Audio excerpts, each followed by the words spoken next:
जय हिंद। नमस्कार साथियों, आप सभी लोगों का मोस्ट वेलकम है आज के इस नए क्लास में। साथियों, आज के इस क्लास में हम सभी लोग जो है आरआरबी एनटीपीसी एग्जाम 2026 के लिए साथियों ऐसे टॉप इंपोर्टेड क्वेश्चन को देखने वाले हैं जो कि साथियों आपके आरआरबी एनटीपीसी के एग्जाम में साथियों 100% ये सभी क्वेश्चन आपको देखने को मिलेंगे। और साथियों आपके आरआरबी एनटीपीसी का एग्जाम अभी तक जितने भी शिफ्टों में हुआ है और साथियों जितने भी आपके यहाँ पे क्वेश्चन यहाँ से कराए हैं साथियों, यहाँ से जो क्वेश्चन कराए हैं साथियों आपके एग्जाम में 100% देखने को मिला है।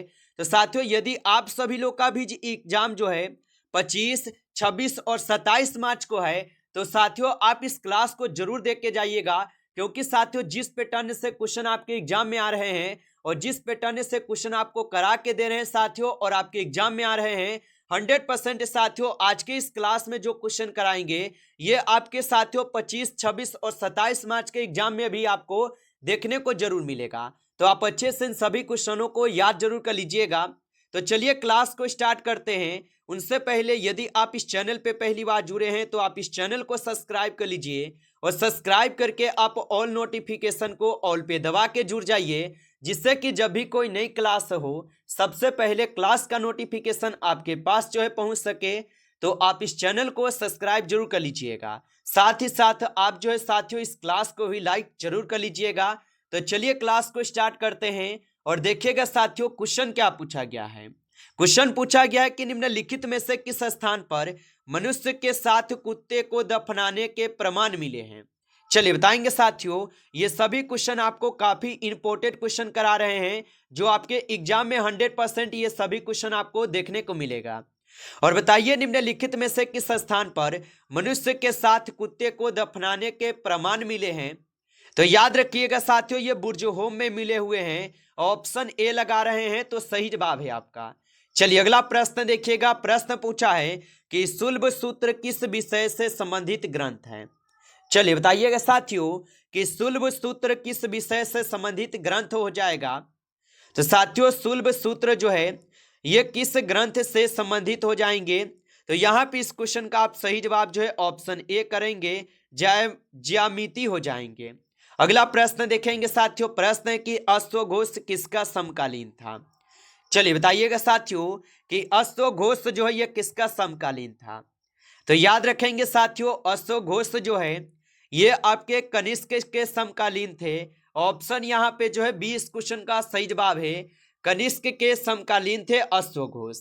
अगला प्रश्न देखेंगे। प्रश्न पूछा है गुप्त काल में महान्यवादी के लिए किस शब्द का प्रयोग जो है किया जाता है। चलिए बताइएगा कि गुप्त काल में महान्यवादी के लिए किस शब्द का प्रयोग किया जाता है। तो याद रख लीजिएगा यहाँ पे किए जाते हैं कौन सा शब्द। तो 4th नंबर क्वेश्चन का आप सही जवाब ऑप्शन बी लगा रहे हैं तो सही जवाब है, याद रखेंगे। चलिए आगे देखिएगा। प्रश्न पूछा है कि मिहिर कुल किस वंश का शासक था जिसने गुप्त साम्राज्य के पतन के महत्वपूर्ण भूमिका निभाई।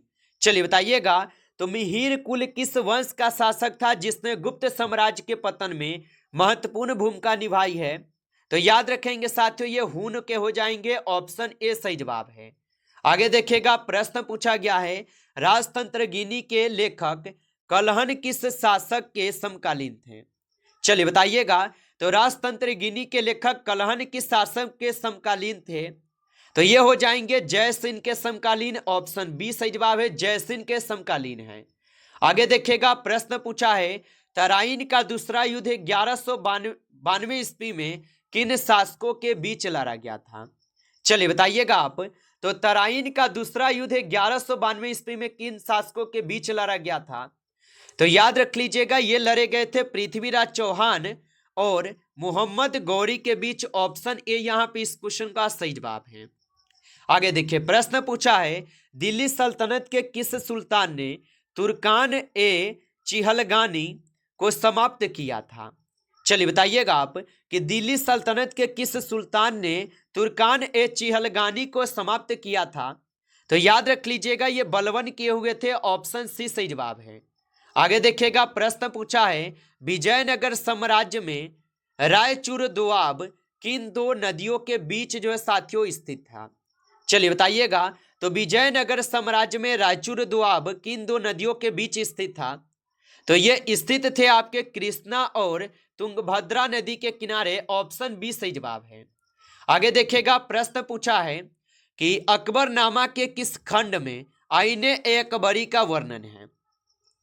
चलिए बताइएगा साथियों कि अकबरनामा के किस खंड में आईने अकबरी का वर्णन हो जाएगा। तो अकबरनामा के किस खंड में हो जाएगा, तो ये हो जाएंगे आपके तीसरा खंड में। ऑप्शन सी को आप सही जवाब कीजिएगा। आगे देखिएगा, प्रश्न पूछा है कि पोर्ट विलियम कॉलेज की स्थापना का मुख्य उद्देश्य क्या था। चलिए बताइएगा कि फोर्ट विलियम कॉलेज के स्थापना का मुख्य उद्देश्य क्या था। तो साथियों इसका उद्देश्य क्या हो जाएंगे, तो याद रख लीजिएगा, सिविल सेवकों को भारतीय भाषाओं और रीति रिवाजों का प्रशिक्षण देना। ऑप्शन यहाँ पे जो है 20 क्वेश्चन का सही जवाब दिए गए हैं। आगे देखिएगा, प्रश्न पूछा है कि सहायक संधि प्रणाली को किस गवर्नर जनरल ने विकसित किया था। चलिए बताइएगा आप कि सहायक संधि प्रणाली को किस गवर्नर जनरल ने विकसित किया था। तो याद रख लीजिएगा, इसको लॉर्ड ब्लेजली विकसित किए थे। ऑप्शन आपका बी सही जवाब है, लॉर्ड ब्लेजली जो है विकसित किए हुए थे। आगे देखिएगा, क्वेश्चन पूछा गया है कि भारतीय शिक्षा का मैग्ना कार्टा जो है किसे कहा जाता है। चलिए बताइएगा आप, और आप अभी तक इस क्लास को लाइक नहीं किए होंगे तो आप इस क्लास को एक बार लाइक कर लीजिएगा। नए जुड़े हैं आप इस चैनल पे तो आप इस चैनल को भी सब्सक्राइब करके ऑल नोटिफिकेशन को ऑल पे दबा के आप जुड़ जाइएगा, जिससे कि जब भी कोई नई क्लास हो सबसे पहले क्लास का नोटिफिकेशन आपके पास जो है पहुंच सके। तो आप इस चैनल को सब्सक्राइब जरूर कर लीजिएगा।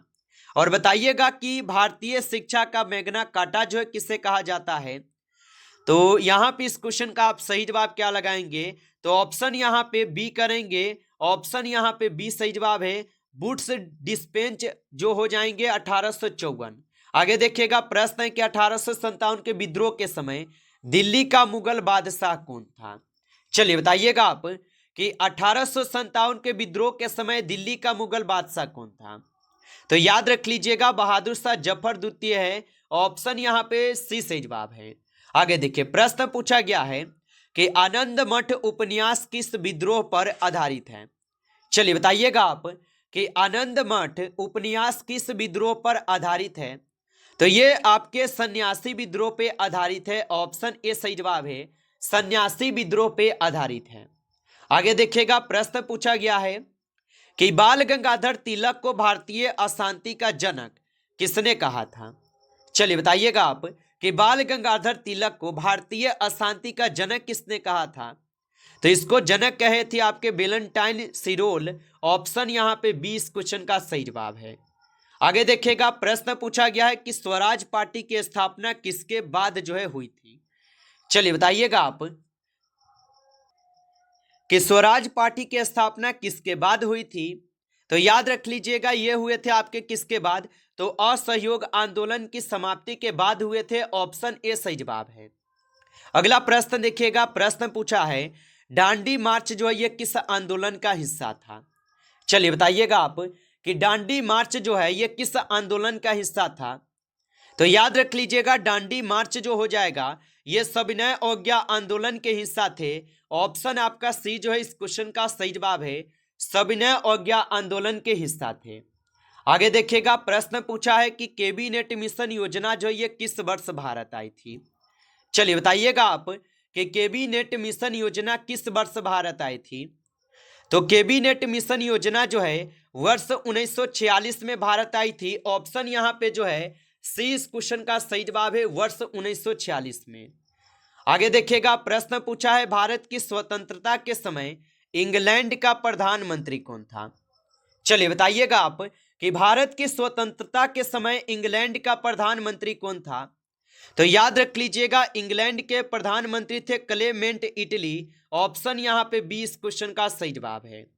अगला प्रश्न देखिएगा, प्रश्न है कि एंजल जलप्रपात किस देश में स्थित है। चलिए बताइएगा कि एंजल जलप्रपात किस देश में स्थित है। तो एंजल जलप्रपात जो हो जाएगा ये वेनेजुएला में स्थित है। ऑप्शन आपका बी सही जवाब है, वेनेजुएला में स्थित है। आगे देखिएगा, प्रश्न पूछा है कि ओजोन परत का क्षरण मुख्य रूप से किस रसायन के कारण होता है। चलिए बताइएगा आप कि ओजोन परत का क्षरण मुख्य रूप से किस रसायन के कारण होता है। तो ये होते हैं क्लोरोफ्लोरोकार्बन के द्वारा।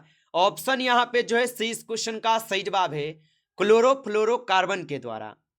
आगे देखिएगा, प्रश्न पूछा है ब्लैक सी किन देशों की सीमा पर स्थित नहीं है। तो ब्लैक सी जो है ये किन देशों की सीमा पर स्थित नहीं है, तो याद रख लीजिएगा अल्बानिया के नहीं होगा, ऑप्शन यहाँ पे डी सही जवाब है, आप याद रखेंगे। अगला प्रश्न पूछा है कि ग्रेट डिवाइडिंग रेंज किस देश में स्थित है। तो ग्रेट डिवाइडिंग रेंज किस देश में स्थित हो जाएगा, तो ये ऑस्ट्रेलिया में स्थित है, ऑप्शन सी सही जवाब है, ऑस्ट्रेलिया में स्थित हो जाएगा। अगला प्रश्न देखिएगा, प्रश्न पूछा है मरुस्थलों में दिन के समय उच्च तापमान और रात के निम्न तापमान क्यों होता है। बताइएगा आप कि मरुस्थलों में दिन के समय उच्च तापमान और रात में निम्न तापमान क्यों होता है।